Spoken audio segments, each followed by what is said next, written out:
Alright, so we're back once again, and today, or tonight, based on where you are and when you're watching this video, we're going to be taking a little bit of a look at some of the players and ships that you might not want to have on your team this rank season. So with that being said, subscribe, follow on Twitch, and I've wasted enough of your time, so let's get into it. Oh, I thought we'd do this quickfire, so strap in. Thunder. Am I on fire, or are you on fire, or are we both on fire? This is the general confusion your teammate who plays the Thunder will have, and myself. Generally when you play the Thunder, it goes like this. Shoot AP at broadsides and shoot HE at angle/bow-in ships. Your teammate however thinks he is a real battleship and shoots AP at everything.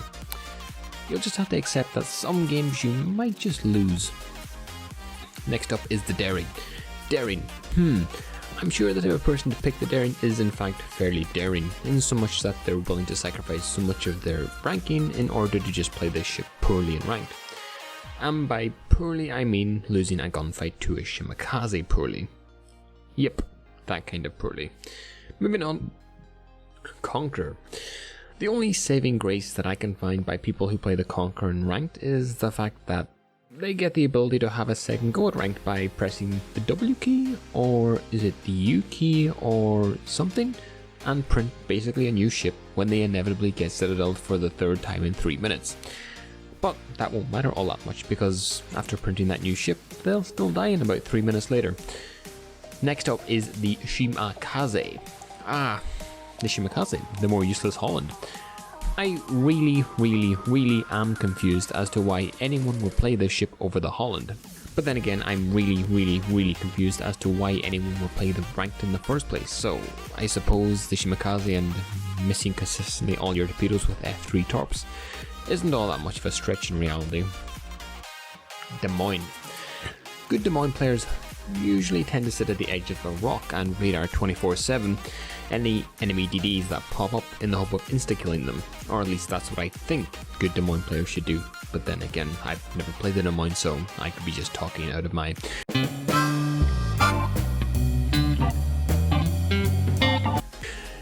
Your Des Moines, however, isn't that of that breed.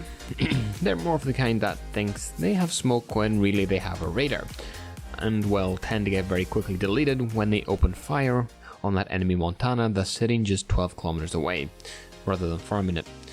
Moving on, Kremlin. The mighty Kremlin. The pride of the USSR Navy, if that even existed.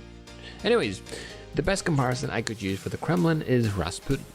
Tried to be killed about 3 times and still managed to survive, and basically came back a little bit stronger. Although when the Kremlin is put in the hands of people that you'll be meeting in ranked, you're going to get that discount Rasputin, who dies on command. More often than not, it's going to be the enemy team that commands it, and fairly frequently too. Moskva. Radar? Radar? Did someone say radar? I better radar before we lose the game.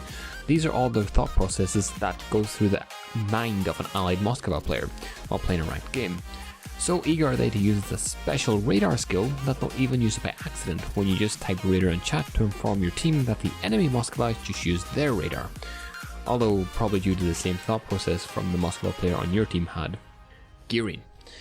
Let's just stop for a sec. Does anyone actually play this ship anymore? Like honestly, I haven't seen this ship in almost ever in the past few weeks, and although it is a weird love child of the Daring and the Holland, either of the perks, I don't think I need to really say anything about the people who play this ship in ranked, because I don't think they exist in ranked games. Moving swiftly on. The Groza Kurfürst. The Groza Kurfürst. Or if I were going to describe it by its real name, the Floating Tinderbox. When I play the ship in ranked, I'm generally the guy you were warned about in this video, so if you see my name next to the ship in your next ranked game, well, you probably know how the game's going to go. Sorry. Yamato. Biggest almost guns, even bigger aspirations, and probably the biggest damage potential, but absolutely tends to miss every shot they take, whether it be at the broadside Smolensk, Minotaur or Hindenburg, or a bow-in Kremlin, Kurfürst or Montana. Yamatos more often than not tend to be a big old miss rather than a god tier hit in ranked, at least in the hands of the people you're going to meet. Holland. Oh, you brought a carrier into ranked with the expectation of carrying your uncarryable team?